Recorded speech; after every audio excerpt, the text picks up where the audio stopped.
قالوا الشياض ما جاتش على البحر وما هيداوي، حيوطها بيضة وطرابها مساوي، شجارها زيتون ورقان وريحها هواوي، ليلها امان ونهارها ضاوي، ضواورها كنوز وكاملة حكاوي،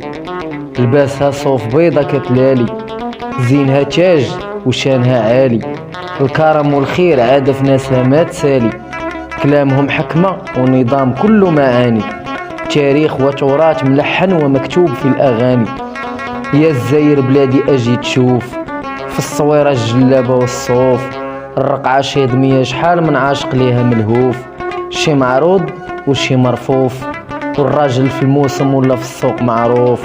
بصنعة يدوية ريحتها تزكي النيوف، وفي تلمس أقرموض وجول وطوف، الأمن والأمان ما فيها خوف، غراسيها شجر رقان وزيتون، وريحة المرجان تفتح العيون، الرحى حجرة ومعاصر من كل لون، وزيت بلدية بمنافع كتيرة ونور من رب الكون، وختم الزيارة بإذن الله ما عمرو يكون، وختم الزيارة ما عمرو يكون، هذه نعمة وكرامة وهبها الله لأرضنا وزادها السلامة. مرحبا وألف مرحبا للزاير بلادي الشياضمة، وتحياتي لكل شيضمي عاوتاني وشيضمية فوق الكرة الأرضية.